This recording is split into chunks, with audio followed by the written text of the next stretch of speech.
Ayan, at sana hindi kayo na babahala ngayon sa mga pangyayari sa ating bansa. At kailangan ipanalangin ang bansa natin. And secondly, bago tayo mag-start, importante na maintindihan natin na ang gagawin natin this morning ay hindi lang basta standard na routine ng bawat isa every Sunday. Ito ay pag-aaral, no? Ito ay parte ng ating buhay dahil hindi lang tayo mananatili na basta lang na taga-attend. Dapat maintindihan natin, every Sunday na tayo ay nandito, tayo ay nagsasaliksik, tayo ay naghahanap ng katotohanan, no? Dapat maintindihan niyo yan kasi kung ang purpose nyo dito ay hindi pag-aaral para matuto kung ano ang tama, ano ang katotohanan, edi sayang ating pagsisimba. Ang ginagawa lang natin ay parang routine na lang, no? Dahil ang katotohanan ay magdadala sa atin sa Panginoong Jesucristo. Sabi ng Biblia, siya ang buhay, siya ang daan, at siya ang katotohanan. Kaya this morning, let's all stand up as we pray again. Hingi tayo ng tulong sa Panginoon as we start sa ating pag-aaral. Let's pray. Dear Lord Heavenly Father, we thank you this morning po ulit sa blessing, opportunity na binigyan niyo sa amin para kami makapag-aral. We pray and ask, Panginoon, na kayo ang mag-lead sa lahat ng aming mga pag-uusapan, especially, Panginoon, sa topic ng bawat isa at sa adult, Panginoon, ang pag-aaral tungkol sa resurrections. We pray and ask, Panginoon, na kayo po ang manatili na tapat sa bawat pag-aaral namin, Panginoon. Hindi po kami, Lord, lumihis. Maging po kami, Lord, totoo sa inyong salita para, Panginoon, ang lahat ng nakikinig, Panginoon, ay malaman, Panginoon, ang totoong nakasulat sa Biblia at hindi po ang mga narinig lamang nila. Napapasalamat po kami, Panginoon, sa pagkakataon ito, sa blessing, sa pagkakataon na binigay sa amin para mag-aral. Lahat po ito binabalik namin sa inyong pangalan, sa pangalan ni Jesus. Amen. Okay, so let's divide. Sa mga nandito, kailangan nyo ng Bible and of course, notebook para sa ating pag-aaral this morning kasi ang ating pag-aaral ay malalim tungkol doon sa tinatawag natin ng mga resurrection. Okay? At mas maganda kung meron kayong pang take notes para hindi kayo mawala habang nag-aaral tayo mamaya. Dahil pag-uusapan natin yung apat na puntos tungkol doon sa ating pagkabuhay na muli. Okay? Resurrected body. So this morning, let's talk about article number 21. Okay? At meron tayo diyang PowerPoint. Pwede nyo pong pakilabas para magamit natin for visual. Okay? At importante na makita natin this morning sa ating pag-aaral na lahat ng pag-uusapan natin would be based lahat ito sa nakalagay sa Biblia tungkol sa sinabi ni Paul at pangalawa, doon sa revelation na nakita ni John nung siya ay nasa Patmos, pinakita sa kanya ng Panginoon ang prophecy. Things that will happen in the end times. Hindi na lang basta in the future. Kundi ang point dito ng revelation ni John ay makita yung mga mangyayari sa mga huling panahon. Pag sinabi nating end times, ito ay pinag-uusapan natin kung saan doon na yung mga end ng humanity, end ng ages, end ng mundo. Lahat ng mga bagay na yan ay merong pinakita doon sa vision ni John na paparating. Nangyari na ba yan? Hindi pa, kasi wala pa yung matinding kaguluhan na lahat ng mga bansa ay mawiwindang pag dumating itong bagay na to. No? And that's why, importante sa pag-start natin, magsimula tayo doon sa napag-usapan natin last Sunday. Na-establish natin na merong differences between the righteous and the wicked. Ngayon, bago tayo mag-start, tatanungin ko kayo, ano ba ang righteous, ano ang wicked? Sige. Sa side na to, ano ang righteous? Sa kabila, sa side na to, ano ang wicked? Okay? So mag-start tayo doon. Okay. So, syempre, mag-i-start sa inyo. Ano ba ang wicked? Ayon sa Biblia. Sige. Magtulungan. Lahat kayo nandito ng Sunday. Ano? Ano yung wicked? Base sa napag-aralan natin. Sige po. Sa side na to, kayo lang naman na dyan. Magsimula po tayo dyan sa inyo, sis. Sige. Ano ang wicked? Huwag kayong mag-alala. Pag ano lang naman to, nag-aaral lang naman tayo. Kaya, ano lang, kung ano yung naintindihan nyo ng Sunday, yun ang i-share nyo. Ay, umaga. Sa inyo, righteous ha?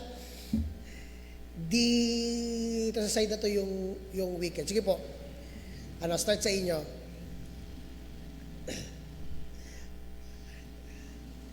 Sige, habang nag-uusap si Sis Shirley, meron po kayong ano yung wicked ayon sa Biblia doon sa pag-aaral natin ng Sunday.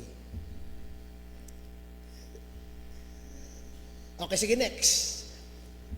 Ayan.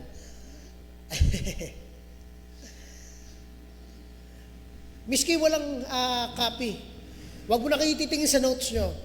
Okay? Sige. Ano ang wicked? Ikaw naman. Sige. Yun yung mga very simple lang yan. Basic yan ng lesson natin nung Sunday. Yan yung pinaka-basic na definition. Diyan nagmula yung righteous. Hindi natin sinasabing may righteous, may wicked. Ang sinasabi natin, may wicked, galing sa wicked, nagmula ang righteous. Okay, so doon muna tayo. Ano sa tingin mo ang ibig sabihin ng wicked? Sige, go.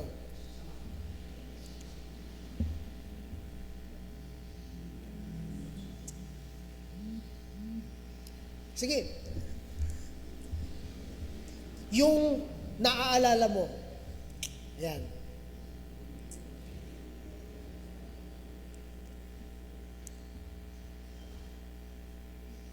Ano po? Yung masama po. Okay, so tama po yun. Ang wicked ay masama. Ano pa? Sige. Yes?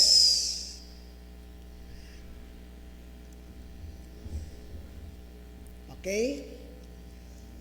Pero wala mo nang pagbubukas ng notebook. Wala mo na close notebook muna, close notebook. Sige. Meron niyang definition nung Sunday kung naalala niya, binigay ko yan. Sige. Pero hindi naman kailangan yun mismo. Ano yung naintindihan mo tungkol sa wicked nung Sunday? Pag sinabi natin wicked, anong ibig sabihin nun? Ang sabi po kanina ay masama, ano pa?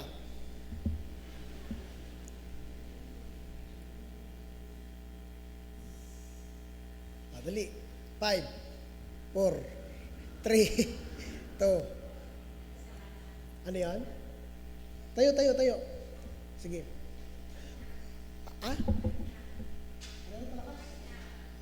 Kahinaan. Okay. Ano naman siguro yun? Weakness atang inisip mo. Ano yun? Weakness. Pero sige, ano ka na dyan? Ang weakness, yun yung ibig sabihin ay kahinaan. Pero ang pinag-usapan natin yung wicked. Pag sinabi natin wicked, ano yan? Yan. Or, pwede natin sabihin yung salita na sinner or makasalanan. Anong ibig sabihin nun? Pag sinabi ka na makasalanan ka, anong ibig sabihin?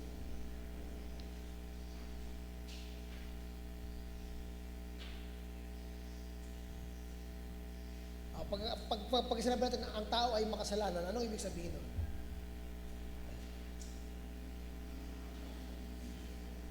Okay? Okay, sige. Ilalakad kita dito. Example, sabi ng teacher mo, huwag kang lalabas ng classroom kasi may klase pa, no? Tapos lumabas ka. Ang sabi ng teacher mo, mali 'yon. Bakit niya sinabi mali 'yon? Bakit niya sinabi mali yung ginawa mo?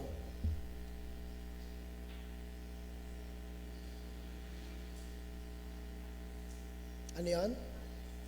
Batas ang ano? Bawal lumabas ng classroom o paaralan, di ba? So, ang sabi niya, bawal lumabas ng classroom o paaralan, tapos, lumabas pa rin siya. So, nagkamali siya doon, no? Yung pagkakamali na yon, ang tawag doon ay kasalanan. Ngayon, sasabihin ng teacher mo, pagbalik mo, oh, may kasalanan ka sa akin. Anong kasalanan niya? Yung lumabas siya. Kasi ang sabi ng teacher, huwag kang lalabas. Gets? So, yun ang ibig sabihin ng kasalanan. Ibig sabihin ng kasalanan ay merong sinabi, merong inutos, pero sinuway mo. Gets mo? Okay? So ibig sabihin, pag sinabi natin makasalanan ka, ikaw ay hindi lang basta sumuway. Ha? Pagka lagi kang sumusuway, anong tawag doon? Ha? Oo nga, kasalanan yun. Pero ano ang tawag doon sa tao? Yan. Ano yan? Wicked yung gamit natin na word, pero para mas maintindihan natin, pagka lagi kang gumagawa ng kasalanan, hindi niya napipigilan na gumawa ng kasalanan, anong tawag doon?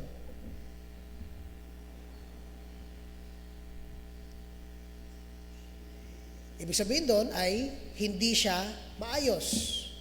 Diba? Hindi siya mabuti. Hindi siya matuwid.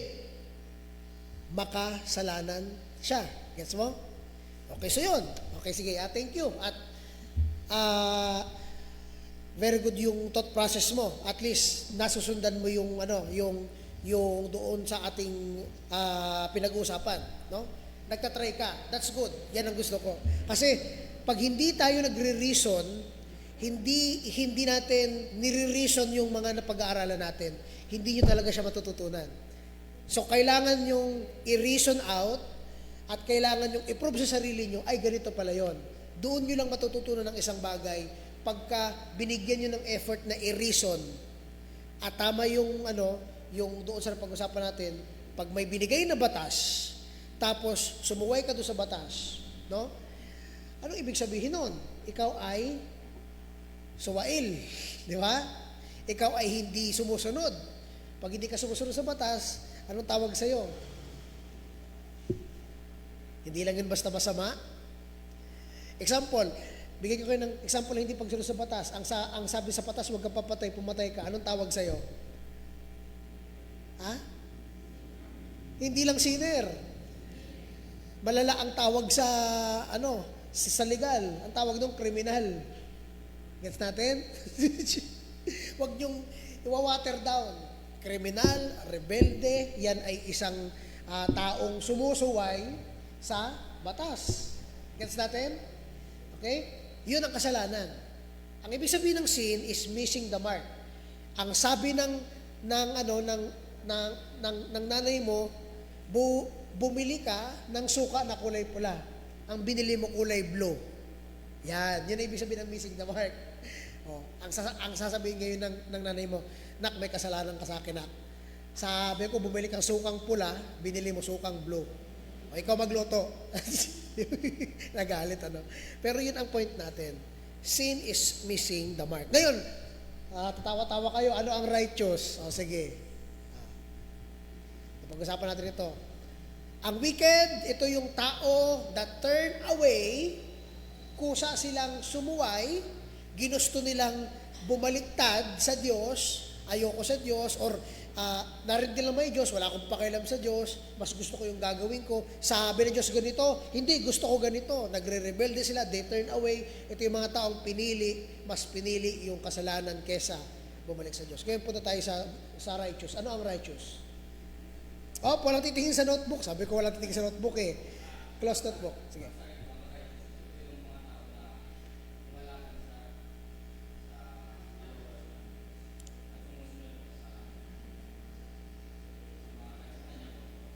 Okay. Okay. Bakit siya righteous kung sumusunod siya sa Diyos? Bakit siya matuwid kung sumusunod siya sa Diyos? Ayan.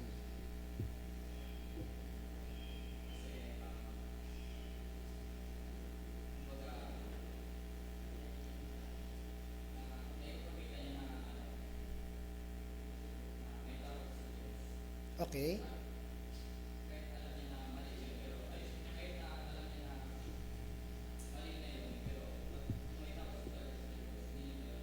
Okay.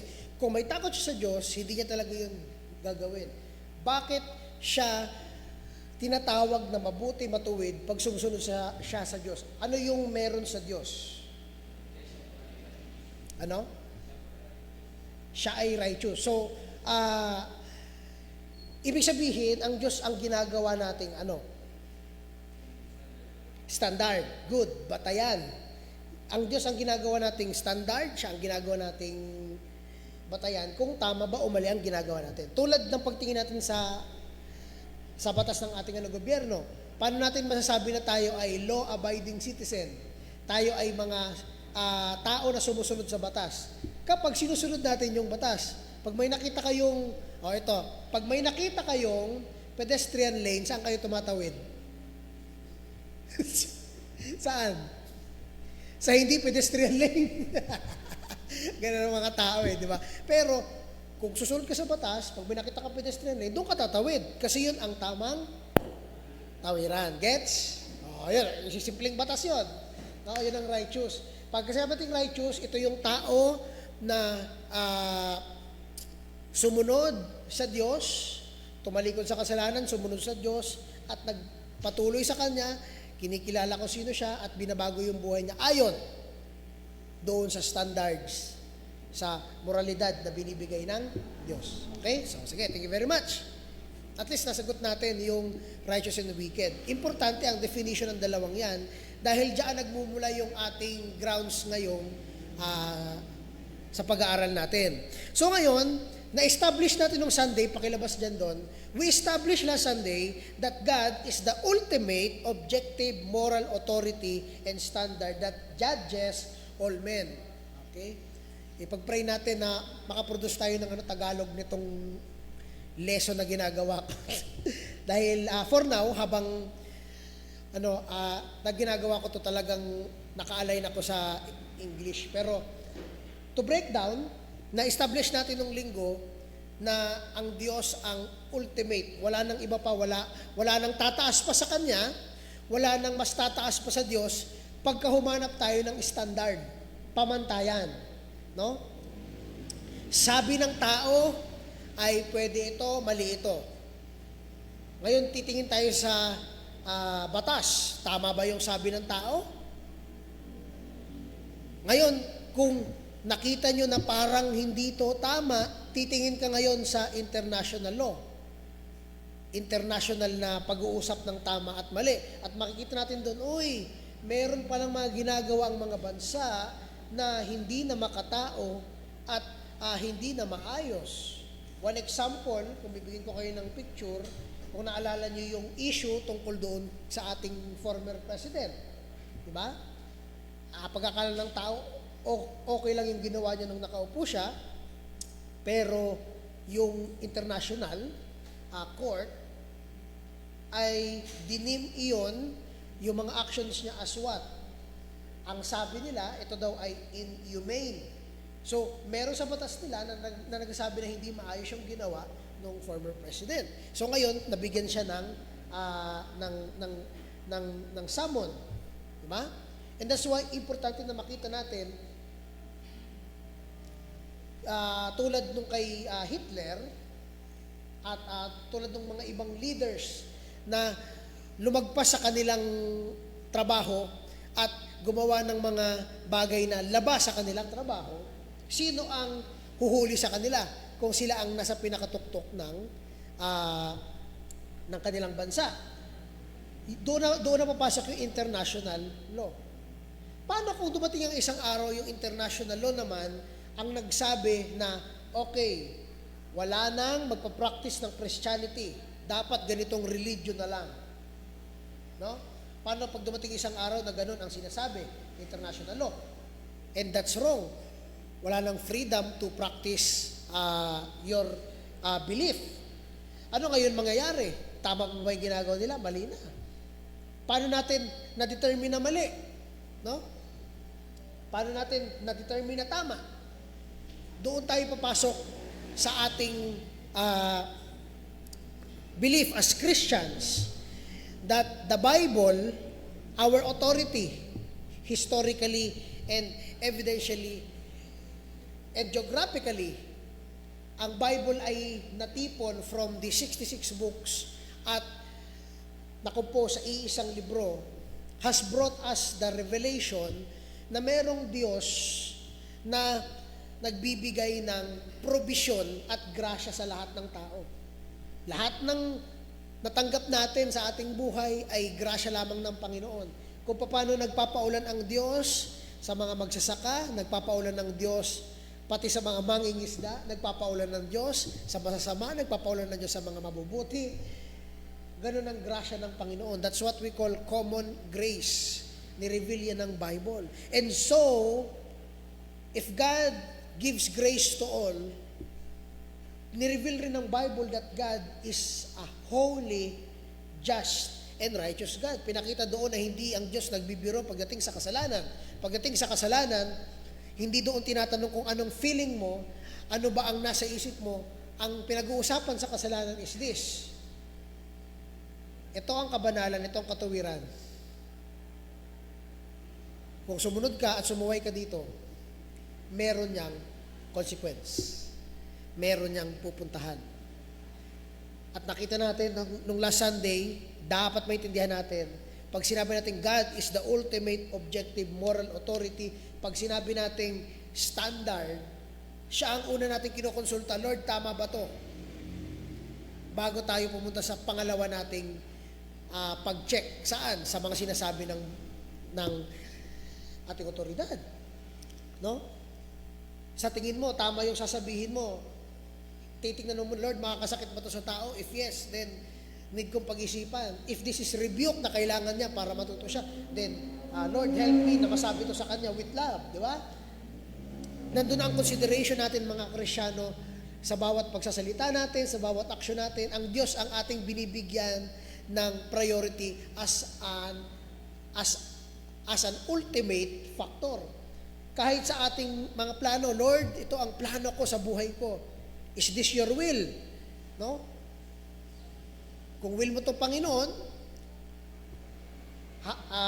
makakapasok ako dito. Kung hindi naman, edi hindi, Lord. Diba? Nandun ang ating pagtiwala sa Diyos. And that's why, importante na makita natin na bilang Christian, if that's how we treat the Lord, then nasa tamang path ka in treating God as the ultimate objective moral authority. Hindi lang siya option sa'yo. Siya ay priority, siya ay nasa taas ng iyong mga desisyon, siya ay nasa taas ng iyong mga pag-iisip, pagdidesisyon, pagpapaktor ng mga bagay, no? And that's an important part of a Christian. Dahil, to end our introduction, dapat natin maintindihan, if we understand that God is holy, just, and righteous, and loving, then, pagdating sa paghusga, siya ang magiging judge ng lahat ng tao. No? Hindi ang tao, kung hindi ang Diyos, ang huhusga sa lahat. Pwedeng nakikita ka sa church, present ka, active ka, Pero, alam ng Diyos ang puso mo at ang ginagawa mo. That's why, it remains the same na ang judge for all men is God. God will judge both. Yung matuwid, yung hindi matuwid, yung gumagawa ng maayos, yung hindi gumagawa ng maayos. Lahat yan ay haharap sa Diyos. Lahat yan ay haharap. At ang question dito ay, pagharap mo sa Diyos, ano ang magiging mong hatol? No? That's the simplest part. So, sa pag-start natin, gusto ko po maintindihan natin, as basic as it is, ito ang pinaka-basic na iniisip ng tao pagdating sa kanyang buhay. If we would show the image dyan, pwede pakilabas ng figure. Una, ito ang basic life na iniisip ng tao. Tayo ay ipapanganak, pagkatapos nun ay, pagkatapos ng ipanganak, ano yung next? Siyempre, mag-aaral. Pagtapos mag-aaral, gagraduate. Pagtapos mag-graduate, magtatrabaho. Pagtapos magtrabaho ng ilang years, nakaipon ka o hindi, darating ang panahon, magre-retire ka. Pag nag-retire ka, ano na mangyayari? Magpapahinga ka. Pagtapos magpahinga, ano na mangyayari? Darating talaga tayo sa pinakahuli. Ano yung pinakahuli? Sige, sabay-sabay. Ang pinakahuli ay kamatayan. Wala makakatakas doon. Kaya pwede natin i-shortcut sa ganitong view. Ipapanganak ka at mamamatay ka. That's the basic timeline for a man. Yang linya na yan, pwede mo yung i-represent as 70 years old, 80 years old. Hindi nyo ba alam ang iba ay nasa 30, 40, doon na yung huling oras ng kanilang buhay. No? Yang linya na yan, ang life length ng isang tao. We are born in this world, and number 2, we reach the end of our life. This is true. Tama ito. Tama itong napag-uusapan natin. Tama ito na lahat sa mundong ito ay ipapanganak. Walang tao dito na hindi pinanganak. No? Magulat na lang kayo kung merong isang tao na bigla na lang hinulog mula sa langit, no? Or bigla na lang lumabas sa isang puno. No? Wala. Lahat ng tao na namubuhay sa mundong ito ay pinanganak. At lahat ng pinanganak ay darating sa kanilang kamatayan. Yan ang basic human life. Ngayon, kung i-extend natin ito, ang Bible, binibigyan tayo ng ibang timeline. Extended po ito. Putol ito. Dahil ang nasa isip ng ibang tao ay, pag namatay ako, tapos ng lahat. But the Bible tells us, it is only the start. Simula pa lang, ang ating kamatayan, para doon sa sinabi ng Biblia na paghuhusga. Next, the universal final reality. Sabi ni Paul, at sabi ng mga prophecies na binigay kay John, the ultimate reality of man is judgment. Okay? Hindi pwedeng nabuhay ka lang sa mundong ito, ginawa mo lahat ng gusto mo, tapos wala kang accountability. Wala kang responsibilidad. Merong nabuhay sa mundong ito, pumatay ng rape, hindi na nahuli, nagtago, tapos namatay ng mapayapa. Nasaan ang hustisya? Pero huwag kayong mag-alala, dahil ang sabi ng Biblia, itong pinakita ng Diyos, lahat ng tao ay haharap sa paghuhusga ng Diyos. Walang makakatakas dyan. Pati yung mga sikretong ginagawa ng tao, walang makakatakas dyan. Lahat yan ay bibigyan ng kasing kahulugan at equal reward pagdating na bumalik ng Panginoong Jesucristo. So, ano ba ito? Bigyan natin ng definition. Next. Okay. 5 figure. Nadagdagan ng 3. Akala ko 2 lang. Ipinanganak, tapos mamamatay. Ang Biblia ay nagpapakita ng 3 pang bagay nadadaanan ng tao pagtapos siya ay mamatay. Una, tayo ay ipinanganak sa mundong ito. Pangalawa, we will reach the end of our life. The third is this. Sabi ng Biblia, itong mga namatay na to ay bubuhayin muli. No? For what? Ang sabi ng Biblia, tulad ng pagkabuhay ni Kristo, ganun rin yung mga nananampalataya sa Kanya. At makikita natin dyan sa number 3, hindi lang yung mga na kay Kristo, pati yung mga wala kay Kristo ay bubuhayin. Para saan? Number 4. Ang fourth figure, nagpapakita sa atin ng paghuhusga.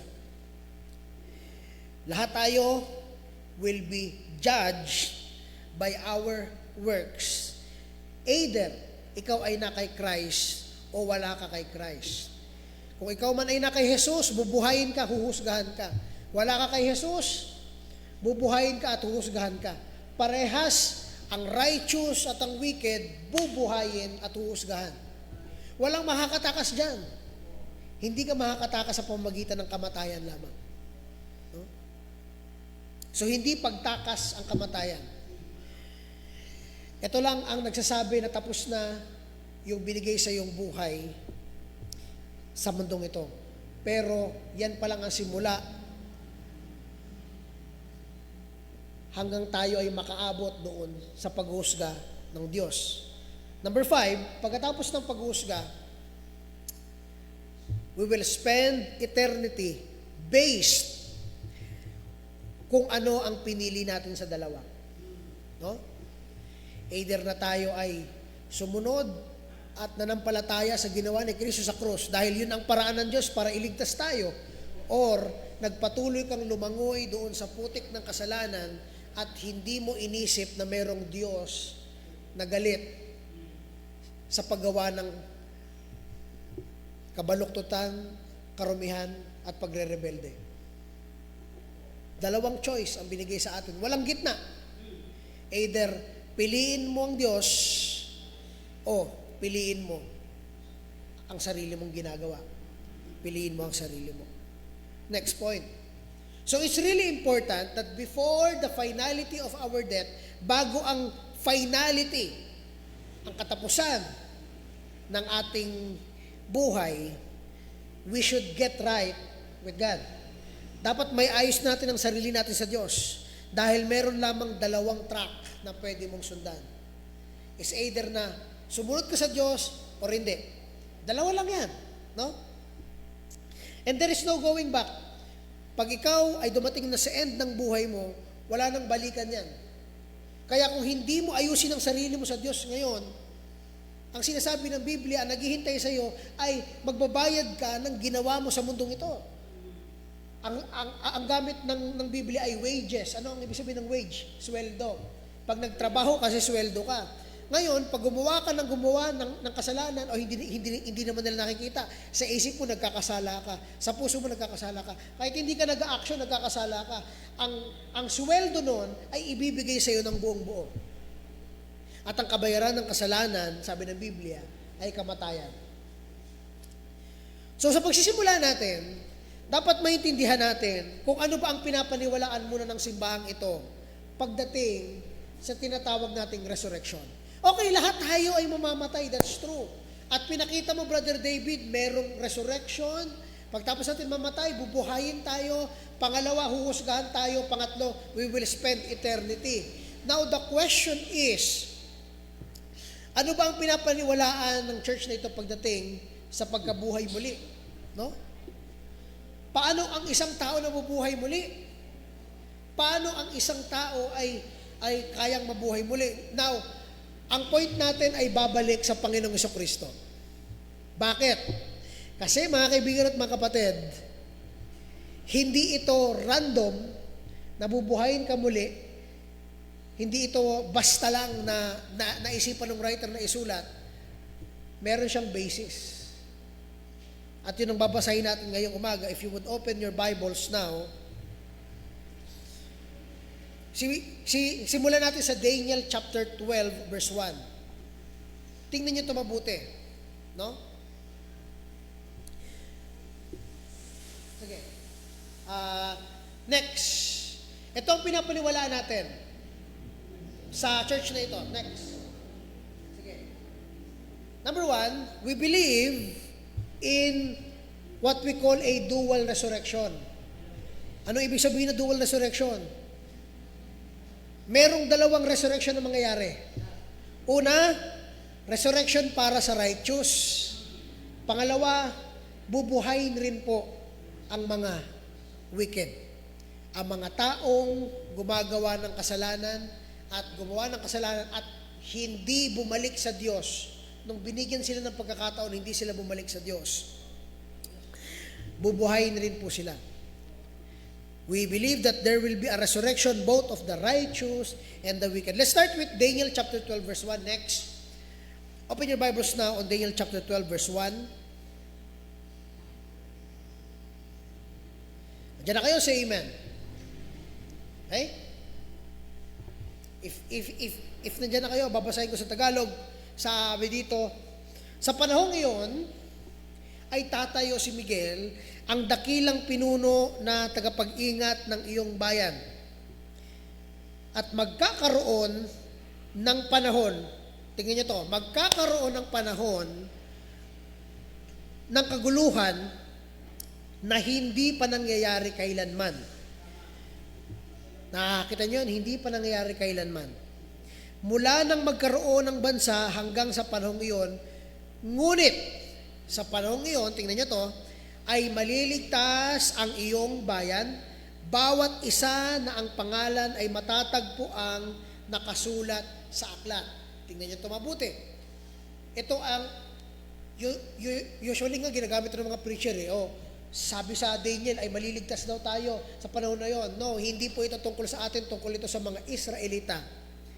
Dahil ang bayan nyo ay maliligtas sa panahon na yon at ang pangalan ay yung mga pangalang matatagpuan sa aklat ng buhay. Ito ay prophecy of the coming great tribulation that will happen to Israel in the future. Pero ang sinasabi sa prophecy na ito ay, at si Apostle Paul ay nagsasabi rin na hindi lahat ng Israel ay Israel. Ang Israel ay isang bansa, di ba? Ngayon, isang bansa. Pero hindi lahat ng nasa Israel ngayon ay nakasulat sa aklat ng buhay. Sabi rin ni Paul, hindi lahat ng mga Israelita ay Israelita, no?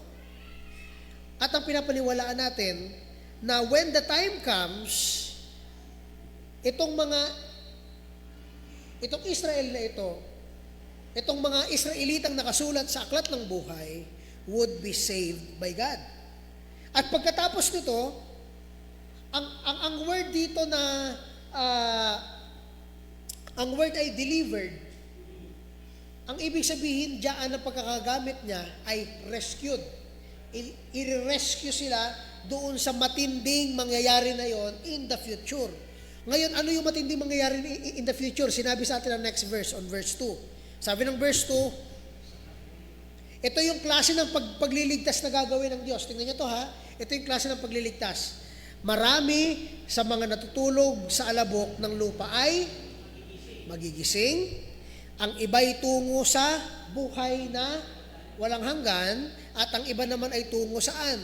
Sa kahihiyan at sa walang hanggang paghamak. Yung mga natutulog sa alabok, ang tawag dyan ay euphemism. Anong ibig sabihin ng euphemism? Ibig sabihin yan, imbis na sabihin namatay, ilalaitin nila yung salita para hindi mabigat. So, yung verse na to, pagka sinabi niyang natutulog sa alabok at nagising, anong ibig sabihin nun? Yung namatay ay bubuhayin muli. They will arise. That's the point. Hindi ito ay natulog sa alabok, natutulog lang pala. Sino ba ang maayos ang isip na matutulog sa buhangin o sa alabok? Wala. Walang maayos ang isip na maliban kung lasing. Kung lasing, matutulog talaga yun sa kahit saang lupa. Basta lupa, matutulog yan. Di ba? So, ang point is ganito, hindi yan literal na natutulog. Ito ay euphemism. It is talking about someone who died at bubuhayin ulit. Ganun ang pag-rescue na gagawin sa kanila ng Panginoon sa darating na kapahamakan. Yung iba ay bubuhayin muli papunta saan? Sa everlasting life, sa buhay na walang hanggan, kasama ang Diyos, kasama Panginoong Jesucristo. Ang iba naman ay bubuhayin para saan? Sa walang hanggang kahihiyan. Bakit? Kasi ipapahiya sila ng Diyos dahil ipapakita ang lahat ng kanilang ginagawa sa lihim o ginagawa na patago o yung mga kasalanan na ginagawa nila ay ipapakita sa kanila at yun ang magiging dahilan kung bakit sila itatapon sa kadagat-dagatang apoy according sa Revelations 19 and 20. No? Ang resulta, they will be rejected sa harapan ng isang banal na Diyos, sa isang pantay na Diyos. Tutumba itong mga taong ito. Not only them, tayo lahat ay tutumba. No? And that's why yung offer ng Diyos sa atin. Kaya kang patawarin ng Diyos. Kaya kang baguhin ng Diyos. Nung namatay siya sa krus, ginawa niya yun para bayaran yung kasalanan mo, para hindi ka magbayad. The offer is, ginawa na ni Kristo ang pagbabayad. Ang gagawin mo na lang ay pagtiwalaan mo yung ginawa niya sa krus ng Kalbaryo. That's the point. Pero Brother David, Old Testament naman kasi yan eh. Yan ay prophecy. Ngayon, punta tayo sa New Testament. Letter B. They have done good unto the resurrection of life. Yung mga gumawa ng mabuti ay papunta sa resurrection ng buhay. Yung letter C, they have done evil unto the resurrection of damnation. Ano ibig sabihin ng damnation? Ibig sabihin ng damnation ay paghuhusga. Huhusgahan tayo ng Diyos. No? Kahit na ipakita natin sa loob ng bahay sambahan or sa tao na kung ano ang ating gustong ipakita, nakikita ng Diyos ang nasa isip natin, ang nasa puso natin, at yan ang pinakadelikado sa lahat. Bakit? Kasi tayo na nakakaalam ng tama, ay ginagawa pala natin ng palihim, ang kabaliktaran, doble, triple, quadruple, ang balik sa atin ng Diyos. Huhusgahan tayo ng Diyos dahil dyan. John chapter 5 verse 28 and 29. Open your Bibles now on New Testament. This is from John. John chapter 28. Are you there? Say amen. John chapter 28. I mean John chapter 5 verse 28 to 29. Andiyan na kayo, say amen. Konti pa lang, yung iba. Andiyan na kayo? Amen. John chapter 5, verse 28 to 29. Babasahin natin, verse 28. Huwag ninyong ipagtaka ito, sapagkat dumarating ang oras na ang lahat ng nasa libingan ay, ayun na daw, lahat ng nasa libingan ay makakarinig ng kanyang tinig. Makakarinig ng kanyang tinig, lahat ng nasa libingan, na kay Kristo o wala kay Kristo, darating ang panahon na ang mga patay na ito, yung mga na kay Kristo, ay makakarinig ng kanyang boses. Verse 29, at magsisilabas ang mga gumawa ng mabuti tungo sa pagkabuhay na muli sa buhay, at ang mga gumawa ng masama ay tungo sa pagkabuhay na muli sa kahatulan. Now, bigyan ko kayo ng picture. Ibig sabihin mo, Brother David, hindi lang pala yung mga gumagawa ng mabuti, pati yung mga gumagawa ng masama ay bubuhayin muli. Yes. Di ba? Bubuhayin muli. Dahil tandaan natin, ang paghuhusga ng Diyos, ito nga ang question nila eh. Ang paghuhusga ba ng Diyos ay sa spirito lamang, no? So, espiritu ang huhusga ng Diyos, espiritu ang makaka-experience ng mga bagay nito according sa pinapakita ng Biblia. Sa pinag-aaralan natin, ganito ang pinapakita, no? Bubuhayin ng Diyos yung patay.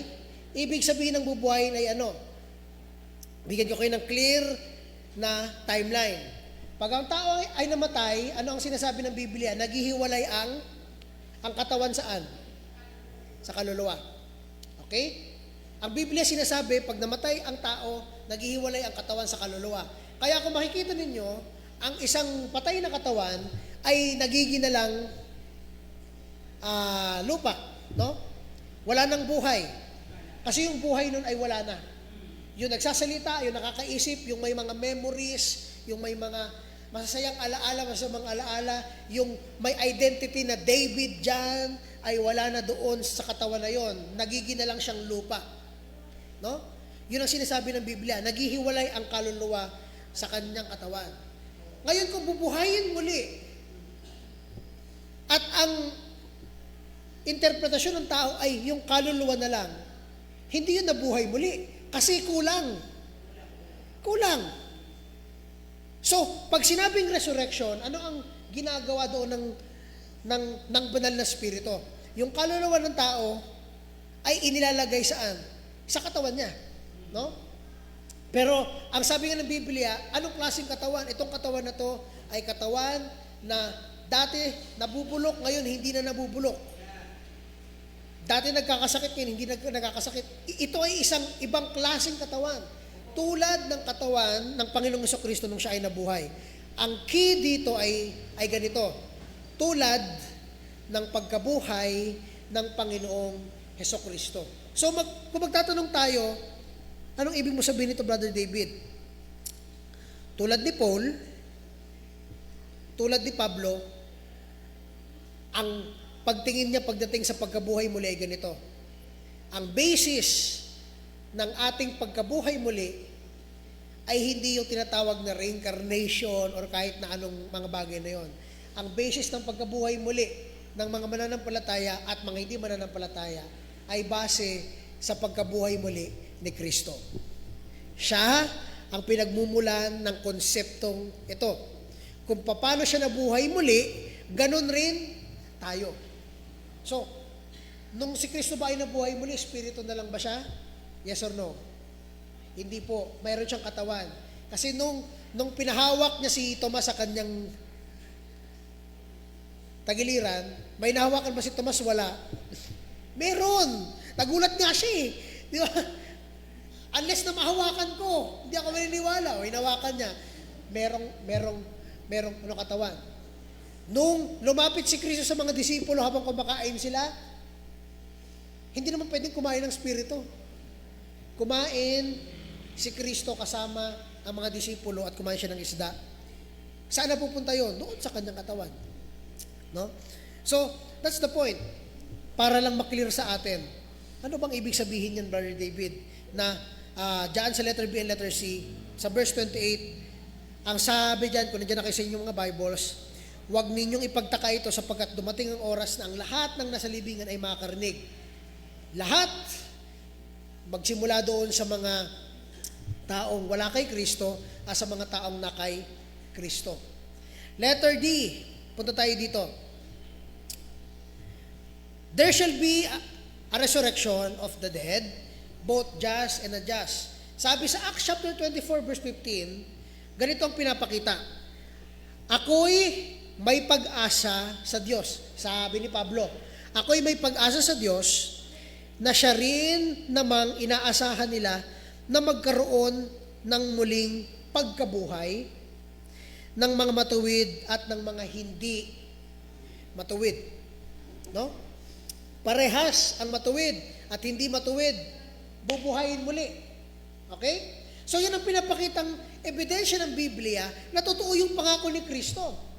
Kung sino man ang manampalataya sa akin, ay bibigyan ko ng buhay na walang hanggan. Pag namatay ka, hindi ka lang mananatiling patay. Bubuhayin ka ulit ng Diyos, pero ito sa pagkabuhay na yon, hindi pa doon nagtatapos dahil merong tinatawag na paghuhusga. Kaya nga sabi ko sa inyo kanina ano ang sagot ng Biblia pagdating sa tanong, Paano yung mga kriminal na hindi na nahuli, nakapagtago? Tapos, grabe yung ginawa nila, nakapatay sila, ng rape sila, pero hindi sila nahuli kasi nakapagtago sila, namatay sila ng mapayapa. Ganun ba ang Diyos? Hindi. Hindi yun nahayaan ng Diyos. Bakit? Kasi pagkatapos, ang sabi ko sa inyo, doon sa points natin, kung maibabalik ng ating mga presenter, the ultimate reality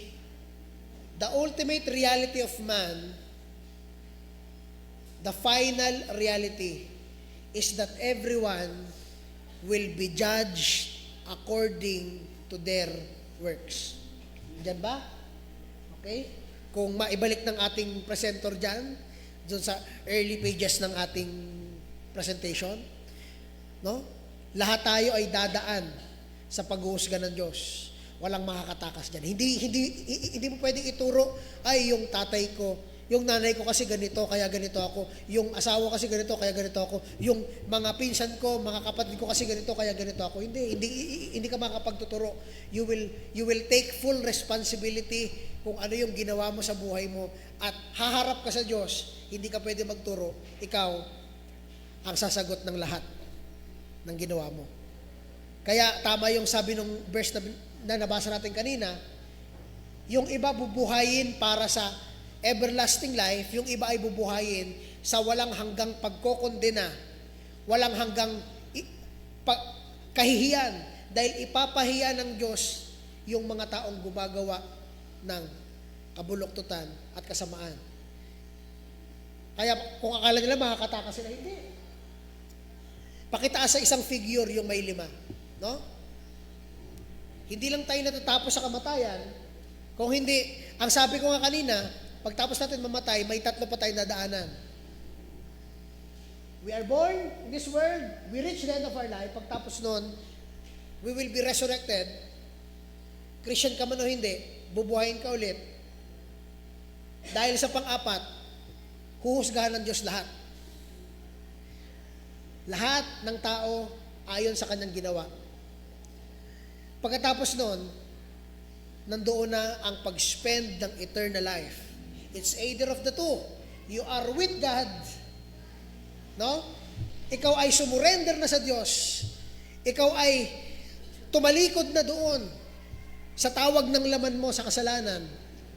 O, ikaw ay nagpatuloy at winalang bahala ang pakiusap ng mga disipulo, ng mga apostol, at ang utos ng Diyos na tumalikod sa kasalanan. Dalawa lang, walang gitna dyan. It's either of the two. 2 paths. Ngayon, balik tayo doon sa ating mga puntos. Ito ang summary. Pakilabas dyan ng summary ng point number 1. Here's the summary. Being in Christ will give you the hope of His promise that you will be forgiven, saved, and be with Him. Okay? However, not being in Christ assures that one will receive the wages of sin. Pag sinabi natin ulit, wages ay sweldo. Yung sweldo ng iyong pinagpaguran, yung sweldo ng pagtatago mo, yung sweldo ng pagsisikap mo maging mabuti, pero sa isip at sa puso mo may kasalanan ka dyang hinahayaan, marireceive mo ang sweldo nyo. Marireceive natin ang sweldo natin kung wala ka kay Kristo. Now, ang question, kailan ito mangyayari? Would it be the same time? Or yung mga na-resurrect ba kay Christ ay the same ang pag-resurrect doon sa mga namatay na wala kay Kristo? No? Magkapares ba silang bubuhayin? Now, binigyan tayo ng malinaw na answer ng Bible. Number 2. Ito yan. So, ibig sabihin, Brother David, may 2 resurrection? Yes. Hindi magkasabay ang mga na kay Kristo at wala kay Kristo, magkahiwalayan. And this is what we believe according to the Bible. Number 2, the 1,000-year interval between resurrection. 1,000 years. No? Ito hindi ako magiging dogmatic dito kasi it is either pre-millennial ang iyong interpretation dito or post millennial, ibig sabihin ito ay yung rapture ay bago ang tribulation, or ang rapture ay pagkatapos ng tribulation at kasabay na ang pagbalik ni Kristo, no? So but in here sa ating pag-uusap, ang ating stand would be premillennial tayo. Ang ating stand would be magra-rapture muna bago dumating yung sinasabi ng Daniel na paghihirap. Lalabas ang Antikristo kung saan pag-iisahin niya yung mga tao para magrebelde sa Diyos at lumala ng lumala. Ang sabi ng Revelations 19 ay itong mga taong ito, mapipilitan silang magpatatak ng numero ng beast, at yung false prophet ay sasabihin na walang Diyos, ang Kristo ay ito, yun yung Antikristo, no? At maniniwala ang tao sa figure na ito na magiging prominente sa panahon na yan, at lalayo ang tao sa Diyos, no? Pero nakasabay niyan, maraming darating na natural disasters. Yan ang nakakatakot pagdating sa prophecy na nakita ni John in the future. So, ito ang number 2 natin. We believe that there will be 1,000 years of time intervening between the resurrection of the righteous and the wicked. Saan natin makikita? Revelation chapter 20, verse 4 to 6. Okay? At doon natin makikita sa mga verses na yan. Kung pwede nyo buksan sa inyong mga Bibles, babasahin ko sa Tagalog, itong pagkakasabi. Nakakakita ako ng mga trono at ng mga nakaupo sa mga iyon ay pinagkalooban ng kapangyarihang humatol.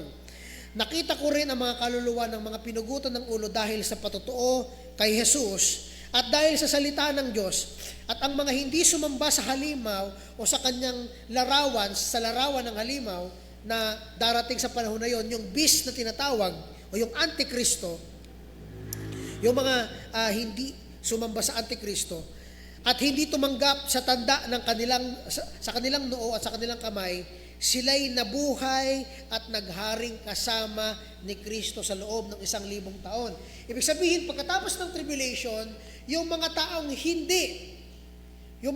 hindi sasamba doon sa Antikristong yon, yung mga taong hindi magpapatatak, at by God's grace ay nabuhay sila, makakasama sila doon sa pagbalik ng Panginoong, sa paghahari ng Panginoong Jesucristo for 1,000 years. Ngayon, pwede kayong magkaroon ng confusion. Ano yung 1,000 years na yan? Mamaya bibigyan ko kayo ng timeline para makita nyo. Pero ang importante na makita nyo ngayon ay merong 1,000 years na gap. No? So itong 1,000 years na to, ang tinatawag na millennium reign of Christ. Ito ang panahon kung saan si Kristo ay lilipulin niya lahat ng kasamaan sa mundong ito at maghahari siya dito for 1,000 years. Yun yung nakita ni John sa kanyang prophecy. Ipinapakita sa kanya ng anghel at isinulat dito sa kanyang libro, na kung saan makikita natin doon sa prophecy na yon, itong 1,000 years na to ay magsisimula kapag bumalik na si Kristo para lipulin. Magkaiba yun sa bumalik si Kristo para kunin ang kanyang simbahan, sa bumalik si Kristo para lipulin ang kasamaan na nandito. No? Yung Antikristo, yung false prophet, lahat yun iuhulog sa kadagat-dagatang apoy at mamamatay yung mga tao nagrebelde sa Diyos. Sobrang harsh, pero yun ang panahon ng end times. Hindi na ang Diyos babalik para iligtas ang tao. Babalik na ang Diyos para maghusga. And that's why habang may pagkakataon pa tayo, get yourself right with God. No? Huwag ka na mag-hesitate. Wala namang mawawala sa'yo kung ayusin mo ang buhay mo. Di ba? The point is, bumalik ka sa Diyos, ayusin mo ang buhay mo, at mabuhay ka as if ilalabas ng Diyos ang baho mo in the future. Ganon ka dapat mabuhay, ganon dapat tayo mabuhay. Bakit? nakakatakot na dumating ang panahon at nilabas ng Diyos ang lahat ng baho mo. At kahit ikaw magugulat, ginawa ko pala to. No? Don't regret na sumunod sa Panginoon. Sabi sa verse 5, ang mga iba sa mga patay ay hindi nabuhay hanggang sa natapos ang 1,000 taon. Ito ang unang pagkabuhay na muli. Mapalad at banal ang may bahagi sa unang pagkabuhay na muli. Sa mga ito'y walang kapangyarihan ng ikalawang kamatayan, kundi sila'y magiging mga pari ng Diyos at ni Kristo at maghahari kasama niya sa loob ng 1,000 taon. 1,000 years. Sa ating stand to be exactly 1,007 years. Kung tama ito. And again, hindi ako magiging dogmatic dito, no? Dahil they are both biblically supported, but for now, ang point natin dito will be yung difference. Una, ang pagkabuhay ng mga na kay Kristo is pag bumalik siya muli sa mundong ito para kunin yung kanyang simbahan. Yung pangalawang pagkabuhay ay pagkatapos ng 1,000 years na paghahari ni Kristo sa mundong ito, bubuhayin yung mga namatay doon sa gera. At yung mga wala kay Kristo, bubuhayin yung lahat. No? At kung meron pa man doon nakasurvive na nananampalataya kay Kristo, babaguhin yon. No?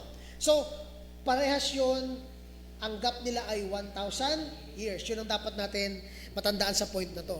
Now, punta tayo sa point number 3. Okay? We believe that there is a resurrection for the righteous and the wicked. Number 2, we believe that there is 1,000 years difference. Okay? Or gap between the two. Number 3, we will talk about the order of resurrection. Okay, merong resurrection, merong dalawang resurrection. Una, yung sa righteous, pangalawa yung sa wicked. We believe na ang unang i-resurrect ay yung mga na kay Kristo. At yun yung makikita natin sa 1 Corinthians 15:23. Sabi sa verse 23, subalit, ang bawat isa'y ayon sa kanya-kanyang panahon. Merong tamang panahon. Si Kristo ang unang bunga. Ano ibig sabihin yan? Siya ang unang fruit. Anong unang bunga? Ang point dyan ay siya ang unang binuhay muli mula sa mga patay. Siya yung unang binuhay ng Diyos. Namatay siya for 3 days, then binuhay siya sa kapangyarihan ng Diyos at ng banal na Espiritu. And by the way, kung di nyo alam, yan ay historical recorded. Historical fact. Why do we mean na yan ay historically and evidentially written sa ating history? Kasi ang Matthew, Mark, Luke dyan ay sulat ng mga witness. Sulat ng mga narinig nila na mga witnesses. That is 40 AD. Si Kristo ay namatay ng 30 or 33 AD, if I'm correct. So, ilan lang ang gap nun? 15 years. Buhay pa yung mga nakasaksi. And there are 500 witnesses. Si Luke ay isang prominente at kilalang doktor nung panahon na yon. Hindi siya basta magsusulat ng ganun kung hindi ito massly, no? Na isulat or na isulat in history. O narinig niya doon sa mga first witnesses. Even si John, si Paul, no? So, itong mga nasa Bible na to, hindi lang yan basta mga libro ngayon. Yan ay historical records. Ang Matthew, Mark, Luke dyan, yan ay historical records nung panahon nila. Sa labas ng Biblia, meron pang ibang records ng monghe na bumisita doon at na merong katungkulan, nakita niya at narinig niya yung mga taong ito na ipinoproklama na si Kristo ay namatay at nabuhay. Imagine, sa 40 AD nung panahon na yon ay sino ba naman ang magbibigay ng buhay nila para lang sa kwento-kwento?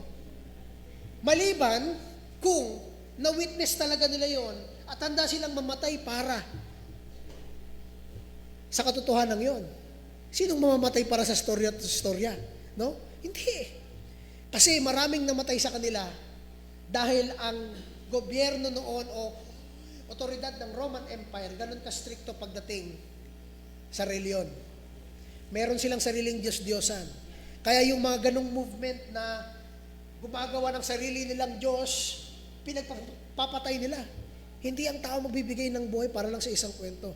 And historically recorded, nakasulat, even outside the Bible, meron niyang mga nagsulat as early as 40 AD, 50 AD, 70 AD. Ano ba, Brother David, ang AD? Anno Domini. It's in the year of the Lord. No?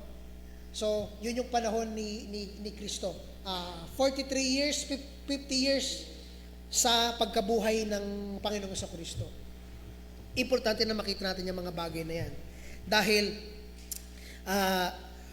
kung ang Bible ay historical and evidentially proven ng mga witnesses at geographically, no, pinapakita doon na sa Middle East, no, doon sa Middle East, kung doon nagmula ang salita ng Diyos, nasaan tayo?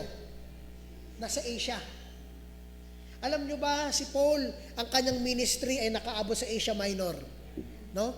Ganong kalayo ang kanyang pagpipreach hanggang nakarating dito. Ganon siya ka-eager na ibahagi itong kaligtasan na meron ng Panginoong Kristo. No? And guess what? Ngayon, 3 major religions is holding the Bible as a historical document. Una, yung mga yung Judaism, no? They hold the Old Testament as an historical and theological books na nagtuturo sa Diyos. Pangalawa, Christianity. Pangatlo, ayaw ko man to sabihin, pero yung mga kaibigan nating mga Muslim, they believe that the Bible is truly the Word of God kept through history. No? Pero syempre, mas inaano nila yung isang libro nila yung Quran. No? But the Bible is a parallel authority to them. Kaya importante na makita nyo 3 major branches of religion. Pero hindi natin pinag-usapan ng religion. Ang pinag-usapan natin yung historicity, yung evidential proof na ang Bible ay hindi lang basta modern na ginawa. Ito ay historical letters and historical books, biographies na kinompile sa isang libro. And now, we have the 66 books of the Bible, no, na compiled at binabasa nyo ngayon. Ito, yung mga Bibles nyo ngayon, 66 books yan. Hindi yan isang libro lang. No? Yan ay 66 books na pinagtagpi-tagpi. Sabi sa 1 Thessalonians 4:13 to 18, at bibilisan ko na lang ito para makarating tayo doon sa graph. Verse 13, mga kapatid, nais naming malaman nyo ang tungkol sa mga natutulog upang kayo'y huwag malungkot na gaya ng iba na walang pag-asa. Sapagkat kung tayo'y sumasampalatayang si Jesus ay namatay at muling binuhay, ay gayon din naman, yan yung word, gayon din naman sa pamamagitan ni Jesus, ang mga natutulog ay dadalhin ng Diyos na ano sabi dyan? Nakasama niya. The important word is gaya din naman. Tulad ng pagkabuhay ni Kristo, ng Panginoong Hesukristo. Verse 15, sapagkat ito'y sinasabi namin sa inyo sa pamamagitan ng salita ng Panginoon na tayong nabubuhay na natitira hanggang sa pagdating ng Panginoon ay hindi mauuna sa anumang paraan sa mga natutulog. So, mauuna ang mga namatay. Okay? Wala magsasabi yan, mauuna yung mga natutulog, ha? Dahil, ang tawag dyan ay euphemism. Ibig sabihin, imbis na sabihin namatay, pinapagaan nila yung salitang namatay. Kaya ang sabi nila, natutulog na lang. Para hindi mabigat sa mga nakikinig. Ang tawag yan ay euphemism. Verse 16, sapagkat ang Panginoon mismo ang bababa mula sa langit na may sigaw, may tinig ng arkanghel at mga trumpeta ng Diyos, at ang mga namatay kay Kristo ay babangon muna. Yun ang word, babangon muna. Pagkatapos tayong nabubuhay na natitira ay aagawing kasama nila sa mga ulap upang salubungin ang Panginoon sa papawirin. Ibig sabihin na salubungin ay magmimit tayo saan? Sa gitna. Tayo pataas, si Kristo pababa, pero hindi siya bababa sa lupa. Doon lang siya sa langit. Hindi na mapapahamak, but have everlasting life. Totoo na meron palang everlasting life doon sa unang konsepto na nakita natin, yung tinatawag na resurrection, na kung saan ang kamatayan pala ay hindi ang huli, ito pala ay simula pa lang, no? Ito ay simula ng ano? Simula ito ng buhay kasama ang Panginoong Kristo. Or, simula ito ng buhay kung saan pagbabayaran mo yung mga ginawa mo. Mga ginawa mong kasalanan, mga ginawa mong kabalaktutan. Hindi tayo mag-water down dito. Kailangan straight to the point. Pagre-rebelde sa Diyos, pagkakaroon ng mga bagay na gina-justify mo pa kahit alam mo na mali, or yung mga bagay na ang ganda na pinapakita mo sa labas pero sa isip mo meron ka palang iniisip dyan na hindi gusto ng Diyos. Mga kaibigan at mga kapatid, ang sabi ko sa inyo, ang sabi ng isang preacher, mabuhay ka, ang isang Kristyano ay dapat mabuhay na alam mo sa sarili mo, balang araw ilalabas ng Diyos lahat ng baho mo. Di ba? Ganon ang warning niya sa mga Kristiyano. Walang pwede makapagtago sa Diyos. Lahat tayo ay haharap. So, number 4. Kung ang unang bubuhayin muli ay ang mga mananampalataya, ang huling bubuhayin muli ay ang mga taong ang tinatawag natin na wicked, no? O yung mga taong tumalikod, walang pakialam sa Diyos, walang pakialam sa katotohanan, walang pakialam sa kaayusan. Ito ang huling bubuhayin. We believe that at the expiration of the 1,000 years, the wicked will be raised and judged. So, maghahari si Kristo for 1,000 years. After nun, magre-rebelde yung mga wicked. Kasi titipunin sila ni Satanas. Tinitipunin sila para lumaban sa Diyos. At ang nakita ni John sa kanyang prophecy, magkakaroon ang Diyos ng pag-uusga sa kanila. Papababain ng Diyos ang apoy mula sa langit. Masusunog ang lahat ng ito. Then they will be resurrected to face the great white throne judgment. Ang tawag dito sa judgment na to is the great white throne judgment. Ang tawag naman dun sa judgment ng mga Kristiyano is the judgment seat of Christ. That is two different judgment, no? Yan ay dalawang ibang klaseng pag-uusga. Pag-usapan natin yan mamaya. Revelation chapter 20, verse 4 to 11, babasahin natin verse 4, tingnan nyo mabuti ito. At kung matapos na ang 1,000 taon, si Satanas ay pakakawalan sa kanyang bilangguan at lalabas upang dayain ang mga bansa na nasa 4 na sulok ng lupa, sa Gog at sa Magog, upang tipunin sila para sa pakikidigma. Ang bilang nila ay gaya ng buhangin sa dagat. Lalabanan nila ang Diyos. Lalabanan nila ang mga tao ng Diyos na habang si Kristo ang naghahari doon. Ano nangyari? Verse 9, umakyat sila sa malawak na lupa at pinaligiran ang kampo ng mga banal at ang mga lungsod na minamahal. Anong nakita ni John? Ang nakita ni John dito, ngunit bumaba ang apoy mula sa langit at sila'y natupok. The word is consumed. Natupok. Verse 10, at ang diablo na dumaya sa kanila ay inihagi sa lawa ng apoy at asupre na kinaroroonan din naman ng halimo at bulaang propeta. Yung sabi ko sa inyo kanina, itinapon yung beast, yung antikristo at yung false prophet sa kadagadagatang apoy, tapos si Satanas ay itatapon pagkatapos niya dayain ang mga nasyon. At sila'y pahihirapan araw at gabi, note the word, magpakailanman. Verse 11, at nakita ko ang isang malaking trono puti. At ang nakaupo roon, ang lupa at ang langit ay tumakas sa kanyang harapan at walang natagpo ang lugar para sa kanila. Bakit? Kasi ang point dito na pinapakita doon sa Revelation kay John, dito magtatapos ang age para sa mga tao. Ibig sabihin nung mga salitang wala nang natagpo ang lugar para sa kanila. Ibig sabihin, wala na yung mundo. Nasira yung mundo dahil doon sa malakihang pagre-rebelde ng mga tao. No? At yun ang pinakahuling bagay na makikita at nasaksihan ng mga taong ito.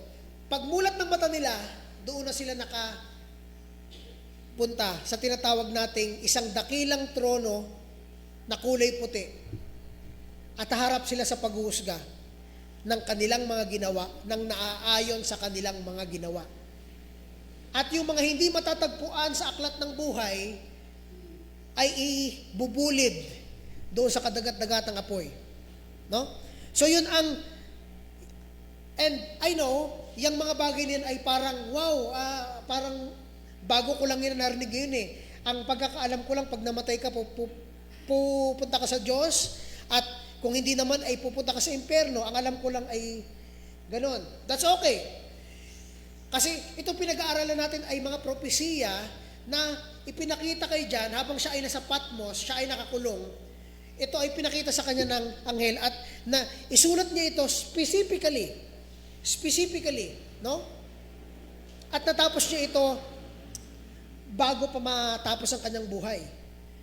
At ang pinakamagandang part dito ay kung babasahin mo lang siya at hindi mo siya lalagyan ng timeline, mawawala ka doon sa mga nangyayari. Kasi visions after visions after visions yung mga makikita natin dito. At ang gusto ko makita ninyo, sinubukan ko siyang gawa ng chart at visuals. At ito ang re-reviewin natin bago tayo mag-close. Ito ang timeline ng buhay ng tao at na mangyayari sa Revelations, yung dalawang resurrection at yung dalawang judgment. Pwede nyo ba dyan buksan sa PC? No? Bago tayo patuloy. Sige.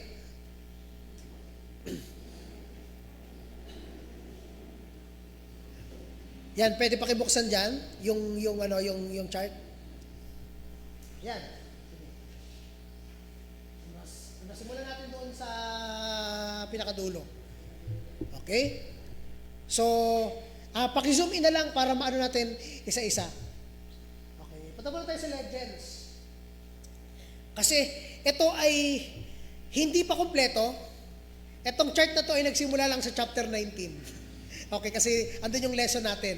Ang goal natin ngayon ay makita yung dalawang resurrection, yung dalawang pagitan na resurrection, at ano yung mga kaganapan doon sa vision ni John na nakita niya na maglalaro sa timeline na ito. Chronologically. Okay? So mag-start tayo sa pinakuna. Sige. So, legend muna tayo, punta ka sa baba. Okay. Meron tayo diyang apat ba yan? O 5 legend. Okay? So pag may nakita kayong gray, yan ay si Christ. Pag may nakita kayong kulay gold or yellow, that is yung taong naligtas. Pag nakita niyo yung itim na linya, yan yung tao. Yan yung fallen man. Tayo yan lahat. Lahat tayo nagsimula dyan. Number 4, pag may nakita kayong pula, yan ay kay Satan. At number 5, pag may nakita kayong brown, yan ay doon sa beast at yung prophet. Yang dalawa na yan ay lalabas sa end times para lokohin ang lahat ng nasyon na si Kristo ay nandito na sa lupa at dapat siya ang mamuno, siya ang sambahin. Pero hindi pala yon si Kristo. Hindi pala yon ang Panginoon, kung hindi yun ay peke. No? Lolokohin nun ng tao at ang mangyayari ay mapipilitan silang magpatatak ng numero. Kung ano man yon, no? Ang sabi nga ng iba, ano daw yun yung mga barcode, pero hindi yan. I think hindi yon. At yung microchip, I think hindi rin yon. Kasi may AI na ngayon. So I think mas unsophisticated pa yan in the future, no? Hindi ko alam kung ano yung mark na yan. Secondly, nandyan rin yung false prophet. Ang false prophet na to ay magiging prominente, kilala siya, pero ang magiging difference is this. Imbis na ituro niya sa Diyos, ituturo niya sa taong. Sa taong ito. Ito na si Kristo. Siya yung dapat natin kilalanin. Yan ang magiging senyas na nasa huling panahon na tayo. Ngayon, kung narinig niyo sa TV, ibig sabihin pumasok ka sa tribulation. Nasa tribulation ka yan. Kung narinig mo sa TV. No, hindi. Pero let's start. Doon muna tayo sa pinakasimula natin. We are born. Taas lang, tapos i-zoom mo. Okay? I think pwede mo yun i-full screen. Sige, para, hindi. Ayan, sige. Okay. Sige, mag-start tayo dyan. Sige pa. Nakikita nyo na ba? Diyan po sa likod. Okay, sige. Baba tayo. Start tayo dyan sa pinakauna. Sa ating pagkapanganak. Lahat tayo nagsisimula dyan. Lahat tayo ay born with a flesh na magdadala sa atin sa kasalanan. Lahat tayo ay makakagawa. Thank you po. Lahat tayo ay makakagawa at pupunta doon sa panahon na tayo ay magkakasala. At walang tao ang pwede mag-excuse na, ako hindi ako magkakasala. Lahat tayo magkakasala. Lahat tayo di makakaabot sa kaluwalhatian ng Diyos. Yun ang pinakauna. Ito. Okay? Ngayon, may makikita kayong divergence dyan. Itong point na to. No? Kung saan, makikita nyo may yellow at may itim. Yung yellow, ibig sabihin yan, yung tao na ito ay nakakilala sa Panginoon. Wala nang iba pang makapagliligtas maliban sa binigay ng Diyos na kaligtasan. At yun ay yung pagkamatay ni Kristo sa krus. Yung pagbayad niya ng gamit ang kanyang buhay para sa buhay natin, yun ang makapaglilinis sa atin. Kaya sinasabi natin, save tayo, hindi dahil naging tayong mabuti, kung hindi dahil namatay si Kristo para sa atin. No? So, pagka nanampalataya ka at nagtiwala ka kay Kristo, ito na ang dadaanan mo. Pero, kung ikaw ay nagpatuloy sa kasalanan mo, hindi mo pinakinggan ang pakiusap ng mga disipulo at ng mga apostol na magbago ka, magsisi ka, tingnan mo ang binigay ng Diyos na paraan para ikaw ay maligtas, dediretso tayo dito. Parehas ang mananampalataya at hindi mananampalataya darating sa punto na ito. Lahat tayo ay darating sa kamatayan. No? Every one of us will be going dito sa dotted line na ito. And upon reaching that, doon muna tayo pupunta sa mga mananampalataya. Okay? Taas mo konti. Yan. Diyan mo tayo sa mga mananampalataya. Zoom mo ng konti.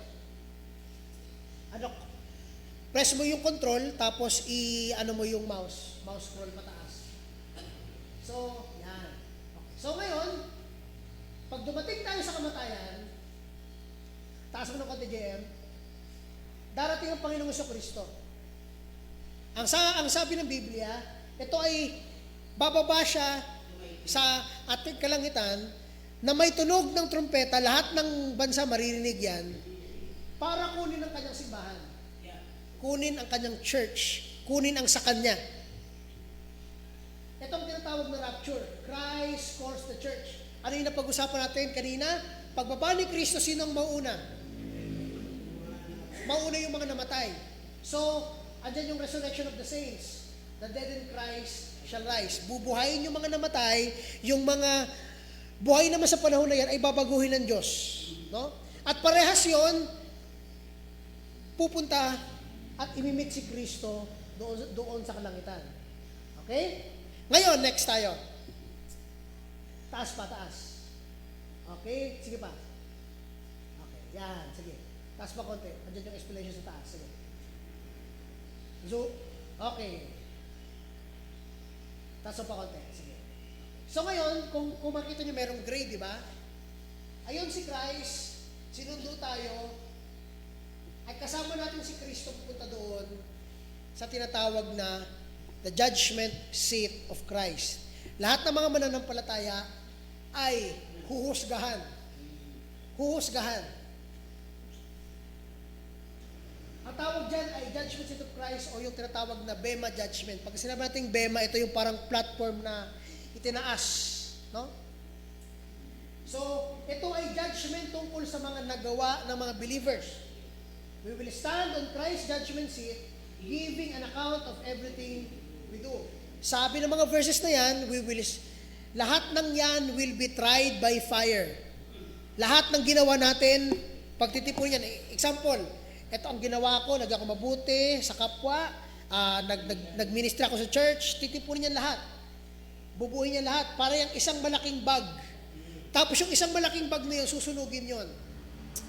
Pag sinunog yon, kung ano ang matira doon, yun ang iyong reward. No? Yun ang magiging mo dyang reward sa point na yan.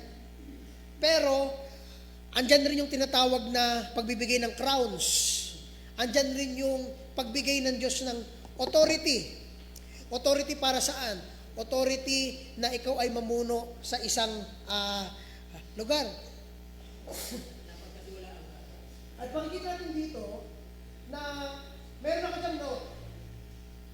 Ayoko maging dogmatic pagdating dito. Walang sinabi ang Bible about the placement nitong Judgment Seat of Christ. Hindi diyan sinabi kung pagkatapos ito ng rapture or kasabay nito yung isang judgment, wala diyang sinabi. Pero ang basis natin will be this. Ang basis natin, syempre, may paghuhusga sa church kung kasama na ni Kristo ang church. So, yun ang una nating point, no? At pagkatapos, the church will be rewarded with authority. Ibig sabihin, bibigyan siya ng ang tawag doon ay office, no? Meron kang paglilingkuran. Meron kang role na ibibigay sa iyo ang Panginoon. Saan natin yan makikita? Doon sa parable of the minas or yung pounds. Kung saan merong isang amo na aalis, no? At binigyan sila ng pounds. Ngayon, pagbalik ng amo, ang sabi niya ganito, dahil napagkatiwalaan kita sa maliit, napagkakatiwalaan kita sa malaki. So, ibig sabihin, ikaw ay bibigyan ko ng authority na mamuno o humawak ng mga bansa o nasyon. Ngayon, pagdating naman sa crowns, itong crowns na to ay hindi po ito sa mga nakakaalam at nakapagbasa ng Revelation, itong crowns na to ay hindi ito for sure susuotin ng mga tao doon sa langit. Bakit? Kasi nakita natin merong 24 elders na may mga crown na binigay ang Diyos na reward. Pero itong mga elders na to, alam nyo ang ginawa nila? Yumuko sila. At sinurrender nila yung crown nila sa Diyos. I mean sa Panginoong Jesucristo.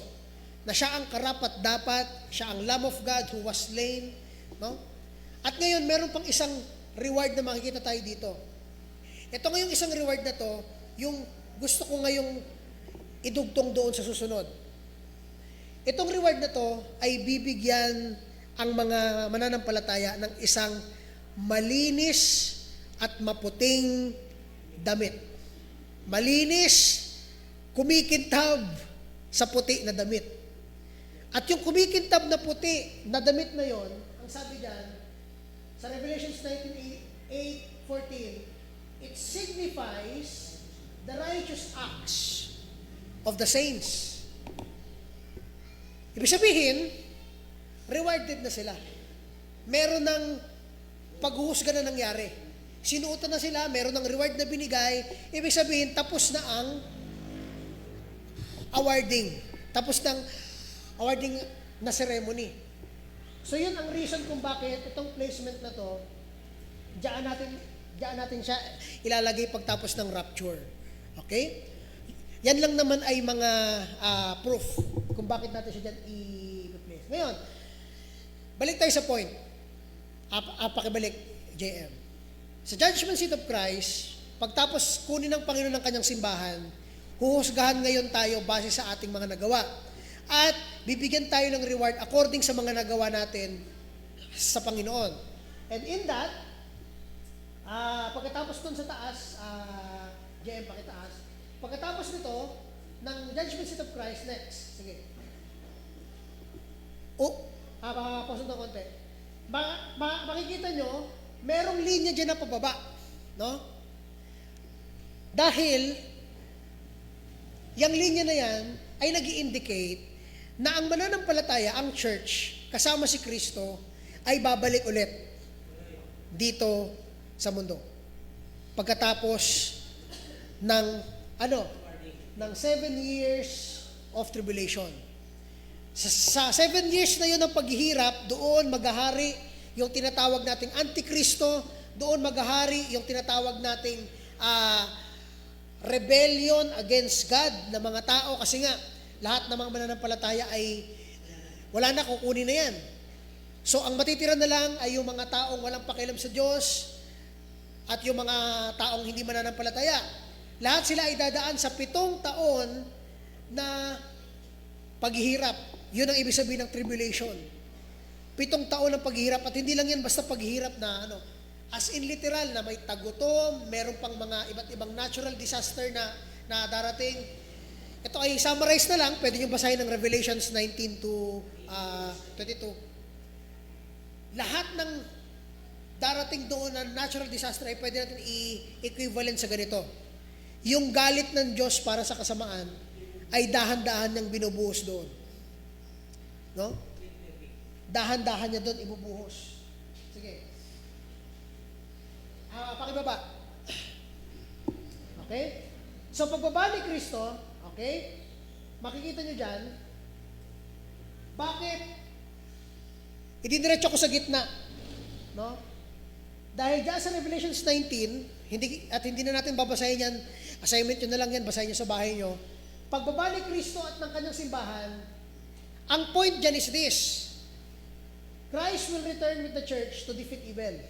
Hindi yan para may iligtas, hindi yan para may sakluluhin.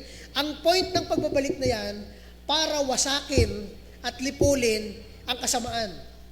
Lipulin, i-wipe out. Yun yung word, i-wipe out. No? Sige. Pagkatapos nun, next tayo. Ayan. Tapos konting baba. Baba tayo. Sige. Okay. Yan. Okay, thank you very much. Pagtapos nun, ng 7 years tribulation, bababa si Kristo kasama ang simbahan para labanan ang mga kasamaan. At ang sabi sa nakita ni John ay yung Antikristo at yung false prophet at ang mga tagasunod niya will be defeated. No? Yung beast and the false prophet will be thrown into the lake of fire. Ilalagay na sila sa impyerno para sunugin araw-araw. Yung Antikristo at yung bulaang propeta. Ngayon, paano yung mga tagasunod nila? No? Paano yung mga tagasunod sa kanila na lumaban sa Diyos?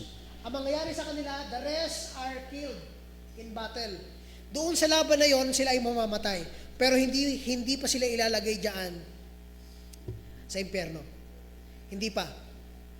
Sila ay patay dahil dediretso sila doon pa sa tinatawag nating huling pag-uusga.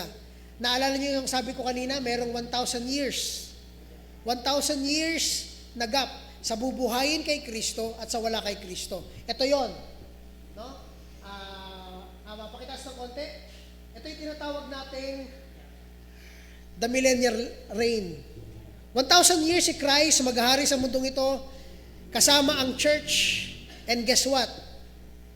Kasama yung mga nanampalataya, yung mga hindi nagpatatak, yung mga hindi sumunod doon sa bulaang propeta, kasama mamubuhay noon ang simbahan at si Kristo diyan sa millennial reign. So, ibig sabihin, habang naghahari si Kristo, nandiyan ang simbahan na merong mga bagong katawan na, Kasama dyan yung mga taong nakasurvive doon sa tribulation, sa 7 taon ng paghihirap. Okay? Tatlo. Si Kristo na nagahari, yung simbahan na nagahari at namumuno kasama ni Kristo. Pangatlo, yung mga nakasurvive sa 7 taon ng paghihirap. 1,000 years yan mabubuhay at for sure, yung mga nakasurvive na yun will populate. Bakit? Kasi meron pang mangyayari at the end of that. Bago tayo pumunta doon, baba muna tayo. Tingnan niyo ito mabuti. Nung bumaba si Kristo, nilipol ng Diyos at ng simbahan ang lahat ng kasamaan. Ang mga anghel naman, ito ang kanyang pinuksa. Sige, sundan natin yung pula. Baba ka. Baba pa. Yan. Pagbaba ni Kristo, hindi lang yung bulaang propeta at yung antikristo ang pinuksa ng Diyos dyan. Ang pinuksa ni Kristo. May dala si Kristong espada para puksain ito, inilagay sa impyerno yung antikristo at ang peking propeta. Namatay naman yung mga taong sumusunod sa kanila. Ngayon, si Satan, yung kaaway natin, ang tawag sa kanya ng Biblia is the old serpent. Ito ang gagawin sa kanya. Tinalo ng anghel si Satan, and he will be bound for 1,000 years sa tinatawag na bottomless pit. No? Yan ay literal na bottomless pit.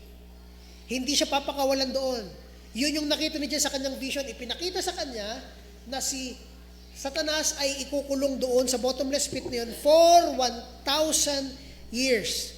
At yung 1,000 years na yun, pagkatapos nun, sige next tayo. Pagkatapos nun, meron ditong araw, sige, ano sundan mo? Revelations 27 to 10 na tayo, ano? Doon na papasok yung tinatawag nating the final rebellion. Itong final rebellion na ito, pagkatapos i-bound si Satan for 1,000 years, papakawalan ulit siya. No? Pagkatapos ng 1,000 years, papakawalan ulit siya. For what? Sino ang idideceive ni Satan doon? Kung anong doon ay si Kristo at yung mga mananampalataya o yung simbahan. Sino ang idideceive doon? Ulitin ko, 3 yun nandoon. Si Kristo, yung simbahan, at yung mga nakasurvive saan? Sa 7 years of tribulation. And for 1,000 years, yung mga tao na yun na nakasurvive, ay nakapag-populate na. No? Dahil yung mga nakay Kristo, yung mga resurrected na, will never go against God. Will never go against Christ. Kaya for sure, itong mga taong ito, it follows na kung may mga makakasurvive doon sa 7 years of tribulation, sila yung mga kayang tentasyonan, i-deceive ni Satan na lumaban sa Diyos. And thus, sabi sa Revelations 20, iipunin ni Satanas ang lahat ng mga taong ito from the east to the west, titipunin sila doon sa isang lugar na tinatawag na Gog and Magog, papalibutan ang bayan ng Diyos at ni Kristo. Pag-release sa kanya sa abyss, ang goal niya is to deceive and mislead the nations to rebel against God's people. Next, taas tayo. Meanwhile, yung mga mananampalataya, yung mga nakay Kristo, ay 1,000 years na bubuhay na kasama ang Panginoong Kristo diyan sa kanyang millennial reign. Paglabas ng dyablo mula sa kanyang pagkakakulong, anong mangyayari? Ito yung pinakahuling judgment. Tatapusin na ng Diyos yung lahat ng mga natitira at lahat ng mga taong merong, kung tinatawag natin, mas gustong magrebelde, mas gustong gumawa ng kabaluktutan kesa baguhin ang kanilang buhay, sumurrender sa isang Diyos na banal at makapangyarihan. tatapusin nyo ng Diyos dito. Sabi sa verse 20, verse 9 to 10, amen, ng chapter 20, magpapabagsak ang Diyos ng apoy mula sa kalangitan, at ang word dyan is to consume everything. To consume everything.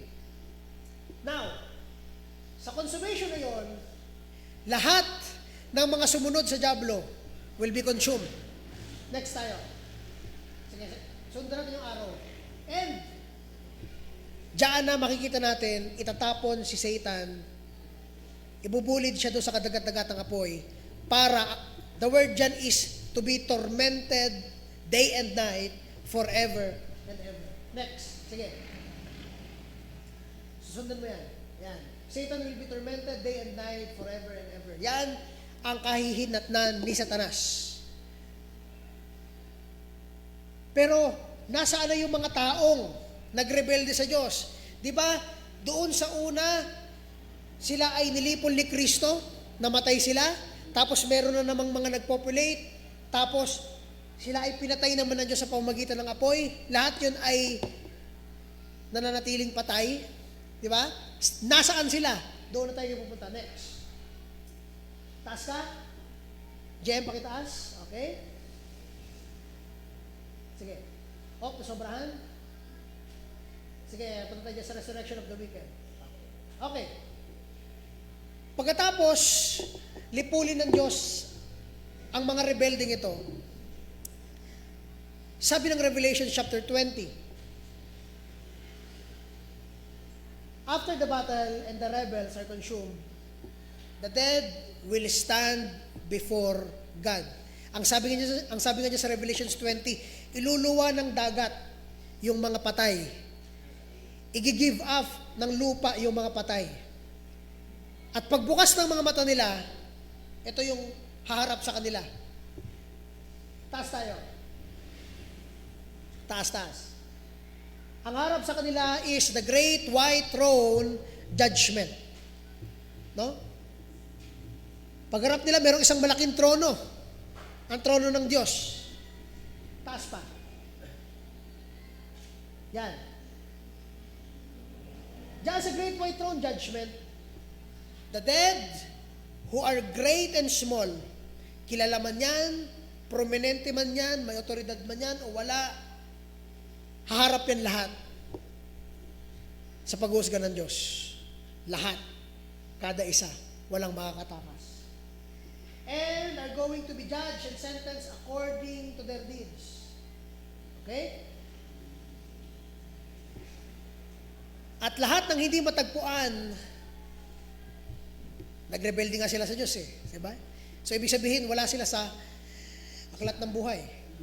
Ano mangyayari daw sa mga wala sa aklat ng buhay? Sundan natin yung item, JM. Sige. Sundan mo. Okay. Ano mangyayari sa kanila? Yan. Ang sabi ng Revelation chapter 20 verse 14 to 15, ang kamatayan ay itatapon sa lawa ng apoy. Paano may itatapon ng kamatayan? That's figurative to say, tapos na ang age ng tao.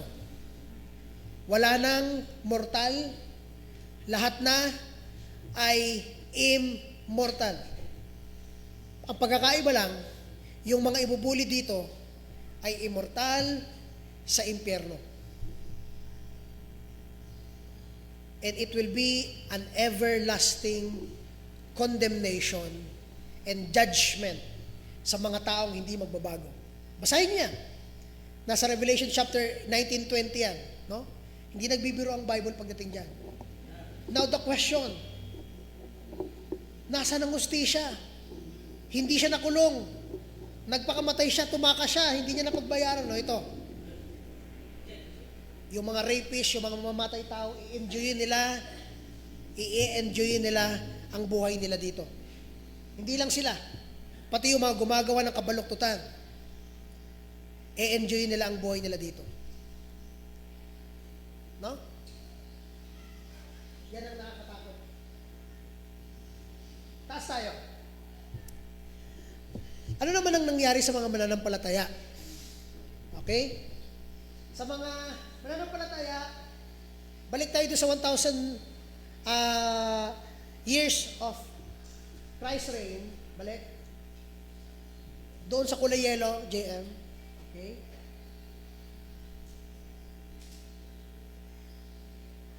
Doon, JM, sa 1,000 years of Christ's reign. Yan. Diyan tayo balik. Kasi pagbaba ni Kristo kasama ng simbahan, maglilid si Kristo diyan sa nation na yan, and magiging officers and authorities ang mga mananampalataya dito sa panahon na ito. They will be judges, they will be holding offices. Ngayon, pag sinira na ng Diyos ang mga ang word natin dito will be rebels. Tinapos na ng Diyos yung mga rebelde. Grabe ang impact nito at damage nito sa mundo, na kung saan ang sabi nga doon sa Great White Throne Judgment, wala nang matagpuan na lugar para sa kanila. Kasi ganun kalalang naging damage. Walang natagpuan na lugar para sa mga tao. Kaya haharap lahat ng tao sa trono ng Diyos. Ngayon, yung mga mananampalataya ay kasama ni Kristo. Sige, next. Ito ay summarized version lang, ha. Basahin yung inyong Bible. Nasa Bible ito. Visualize ko lang para makita ninyo at masundan natin. Okay. Sa mga mananampalataya, kasama ni Kristo, pupunta tayo dito. Sa Revelation chapter 21 to 22, merong tinatawag na New Heaven and New Earth. Ito ang tinatawag ng Biblia na perfect place, New Heaven, New Earth, and the New Holy City. Wala na ditong gabi, hindi na kailangan dito ng lampara or flashlight, kasi ang magliliwanag dito ay ang gloria ng Diyos. Ang Diyos na ang magiging liwanag ng tao. Hindi na rin kailangan ng mga simbahan, hindi na kailangan ng mga templo, dahil ang simbahan at ang templo na nandoon na. Sino yon? Ang Diyos. Kaharap na ng tao ang Diyos. Ang sabi niya sa Revelations 21 and 22, they will be my people and I will be their God. Saan natin ito nabasa? Nung nakalabas yung mga Israelita sa Exodus, sa pagkakaalipin nila sa Egypt, I will be your God and you will be my people. Yun rin ang sinabi dito, nung nakalabas na tayo sa pagkakaalipin ng kasalanan, finally, completely, wala nang kasalanan dito sa New Heaven and New Earth. And God will be our God, tayo ay magiging tao ng Diyos, we will be living on God's glory each day. Ano ang mga nandito? Baba tayo. Sige. Baba mo. Baba lang. Okay. Baba pa. Okay. Diyan tayo sa mga points. Sobra. Balik. Yan. Baba mo na konti. Okay. Ang sabi diyan, the Lord God Almighty and the Lamb will be its lights. A perfect place, no sin or anything that defiles or unwashed can enter.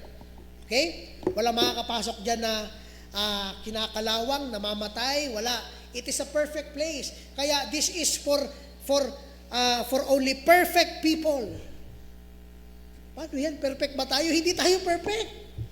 Paano tayo makakapasok dito? Ang susi, si Kristo. No? Dahil si Kristo lang ang kayang makapagbago sa tao.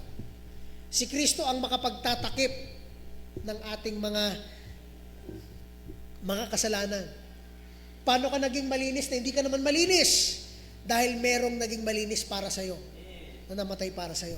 Si Kristo ang susi para makapasok tayo dito sa pangako ng Diyos. Gets natin? Noon ang nasisip lang natin, pag namatay ako, langit ako. Pero yun pala, sa Revelations, napaka ganda ng plano ng Diyos. Hustisya para sa mga baluktot at sa mga matuwid ay ang pangako niyang kapayapaan. Nakita natin? No? Now, hindi pa dyan tapos. Punta tayo sa eternity. Pagkatapos ng huling judgment, doon na ang tinatawag natin eternity kasi wala nang sinabi tungkol dyan. Sa mga susunod na mangyayari, hindi na natin alam. Pero ang alam natin, yung mga matuwid na kay Kristo ay mabubuhay kasama ng Diyos at ni Kristo doon sa bagong lugar na ito. At yung mga makasalanan na ayaw talikuran yung kanilang kasalanan ay pagbabayaran ng kasalanan nila habang buhay sa impyerno. Check natin yung eternity. Sige, next natin. Taas tayo. Okay. Una, sabi sa Revelations 22, no more night, no need for light, because God will illumine them and they will reign forever and ever. God, Christ, the Holy Spirit, and the church. Baba tayo. Paano naman doon sa mga nasa impyerno? Everlasting fire, prepared for the devil, his angels, the beast, and the false prophet, and all who will be thrown by it. Yan ang nakasulat sa Matthew chapter 25, verse 41. Habang buhay na pagkondena at paghuhusga. Now let's close with this. Pakibalik sa PowerPoint natin doon sa conclusion, JM. For our conclusion, napahaba na naman tayo. Pero kasi, hindi natin ito pwedeng basta putulin. Ang prophecy kasi ay napakahaba. But to summarize it, kung gusto nyo humingi ng copy, bibigyan ko kayo mamaya, mag-message lang kayo. No? In conclusion, sige, next. Next, JM. Next. Doon tayo sa conclusion, yan. In conclusion, both the righteous and the wicked will face their ultimate destination. Walang makakatakas dyan. And that's why we say, habang may buhay ka pa, habang may pagkakataon ka pa, get right with God. Ayusin mo na ang sarili mo sa Diyos ngayon. No? Huwag na natin pa petiks-petiksin pa. Di ba? Kung sa buhay natin ay marami kang plano, isabay mo to sa plano mo. Na meron palang Diyos na kailangan kong ayusin ang buhay ko sa Kanya habang may pagkakataon ako. Next, for those who surrender and trust God's way of salvation through Christ's death on the cross, what awaits is eternal life because their sins have been paid full. Ang reason kung bakit ka makakapunta sa langit, hindi dahil mabuti ka. Kung hindi dahil ang kasalanan mo ay bayad na. No? That's the only reason why we can live eternally with Christ. On the same thought, next tayo. For those who rebel naman, who turn away from God, and continue in sin, what awaits is eternal judgment. Because ang sweldo ng kasalanan ay kamatayan. Habang hindi ka sumusurrender sa Diyos, matigas ang puso mo sinasabi, tanggap ko na may darating na consequence dito pero gusto ko to gawin. No? Kaya, I leave the choice to you. Repent and trust in the work of the Lord Jesus Christ on the cross. He will forgive you, He will save you, He will change your life. Or, makipagmatigasan ka, pagpatuloy mo yung kasalanan mo. Nakikita man o hindi ng tao, pero nakikita ng Diyos siya. No? It's your choice.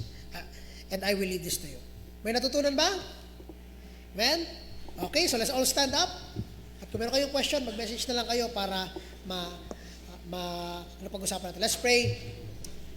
Dear Lord Heavenly Father, we thank you this morning for your great blessing, Panginoon, sa aming pag-aaral. We thank you, Panginoon, sa pagkakataon na binigay nyo para makita namin ang summarized version ng mangyayari, Panginoon, after the rapture and the 7 years of tribulation. We thank you, Lord, rin sa mga katotohanan na kung saan ang resurrection nito nagpapatunay na walang makakatakas, lahat magiging accountable, lahat magiging responsible sa lahat ng ginawa nila sa buhay na ito. Lord, we thank you, lahat ito binabalik namin sa inyong pangalan. To you be all the glory this morning hanggang sa aming pag-uusap mamaya, sa aming service, kayo pong mapurihan na iba. Sa pangalan ni Jesus, aming tagapagligtas. And the people of God say, Amen. Let's have at least 3-minute break. Kita-kita tayo ng 10:45.